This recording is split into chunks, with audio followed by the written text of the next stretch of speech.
राजस्थान को एक export hub के रूप में विकसित करने के लिए राज्य सरकार ने एक जिला एक उत्पाद नीति जारी की है। इसके तहत जैसलमेर जिले के येलो स्टोन को चुना गया है। नीति का उद्देश्य स्थानीय उत्पादों को अंतर्राष्ट्रीय बाजार में पहचान दिलाना है। जैसलमेर से प्रस्तुत है हमारे संवाददाता श्रीकांत व्यास की रिपोर्ट।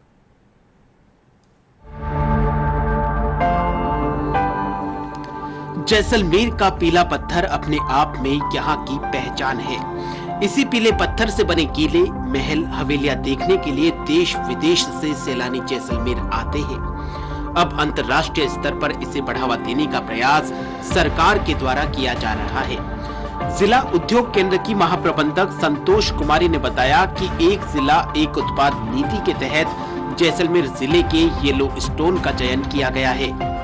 इस ओडीओपी पॉलिसी में हर जिले का एक ओडीओपी उत्पाद जो कि जैसलमेर का येलो स्टोन है, उस प्रोडक्ट की स्मॉल और माइक्रो यूनिट्स को लाभान्वित करने के लिए ये एक नीति आई है, जिसके अंतर्गत माइक्रो यूनिट्स जिसका कि टोटल प्रोजेक्ट कॉस्ट का 25% या फिर 15 लाख रुपए जो भी कम हो, वो उसको मार्जिन मनी के रूप में लाभ दिया जाएगा।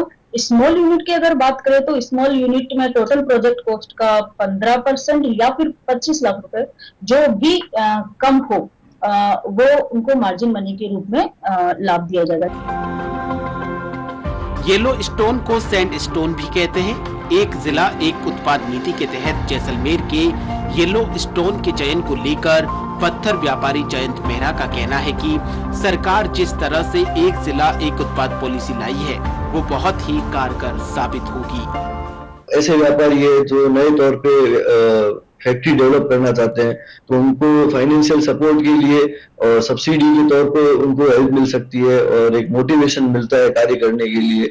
उसके अलावा जो पहले भी प्रोड्यूसर है, जो मैन्युफैक्चरर है, उनको अपने प्रोडक्ट को अगर प्रमोट करना है तो उसके प्रमोशन के लिए जो इंटरनेशनल और नेशनल लेवल पे जो फेयर होते हैं, एग्जीबिशंस होते हैं, तो उसमें अपने प्रोडक्ट को प्रमोट करने के लिए भी एक फाइनेंशियल सपोर्ट का प्रावधान दिया गया है। येलो स्टोन आज से ही नहीं बल्कि सदियों पहले से जैसलमेर की पहचान रहा है। इसी पत्थर से जैसलमेर के विश्वविख्यात सोनार दुर्ग का निर्माण भी करवाया गया है। आज भी ये पत्थर काफी प्रचलित है। जैसलमेर के पूर्व राज परिवार के सदस्य ठाकुर विक्रम सिंह ने सरकार की इस योजना की सराहना करते हुए कहा कि जैसलमेर अपने पीले पत्थर के लिए जाना जाता है। राज परिवार से लेकर आमजन के भी मकानों में इस पत्थर का उपयोग हुआ है। युवा वर्ग को, नए लोगों को इससे काम में भी जुड़ने का मौका मिलेगा और इससे बेहतरीन काम मैं कहना चाहूंगा कि जैसलमेर के लिए तो कुछ हो ही नहीं सकता, क्योंकि आज हजारों वर्षों से आप देखें किले से लेके हवेलियां, ये महल वगैरह सब राज परिवार से लेके आम पूरे जनता के भी यदि आप देखें तो एक लिविंग म्यूजियम कहते हैं जैसलमेर को। उसका कारण जैसलमेर की पत्थर पर जो नक्काशी है, तो हर घर में ये नक्काशी है।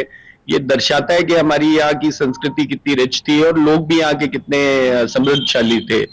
और आने वाले समय में आज भी पर्यटक सबसे अधिक ये किला देखने, हवेलियां देखने, यही देखने के लिए आते हैं और रेतीले दौरे देखने आते हैं।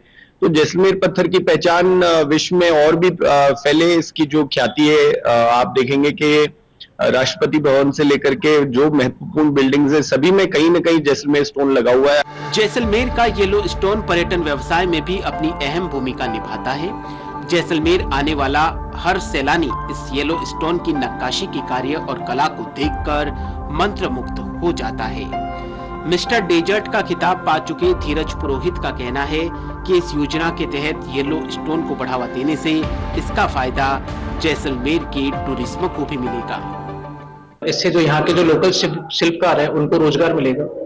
पत्थर बाहर एक्सपोर्ट होगा तो लोगों में एक चर्चा का विषय रहेगा कि ये पत्थर कहाँ से है, और इससे जैसलमेर के टूरिज्म को बहुत अच्छा बढ़ावा मिलेगा। यहाँ के जो लोकल शिल्पकार हैं उनको एक मोटिवेशन मिलेगा, जिसके कारण वो इस कला को लोगों तक पहुंचा पाएंगे। तो मैं इस इनिशिएटिव को अप्रिशिएट करना चाहता हूँ। वर्तमान में पर्यटक भी इस पत्थर से बने बर्तन, मूर्तियां, पेपरवेट खरीदते हैं। साथ ही जैसलमेर के स्टोन का उपयोग वास्तु के लिए भी किया जाता है। इससे बने पेंडेंट और अंगूठी भी काफी प्रचलित है। कुल मिलाकर एक जिला एक उत्पाद नीति के तहत येलो स्टोन का चयन राजस्थान को एक्सपोर्ट हब बनाने की दिशा में कारगर साबित होगा। Bureau report, DD news, Jaipur.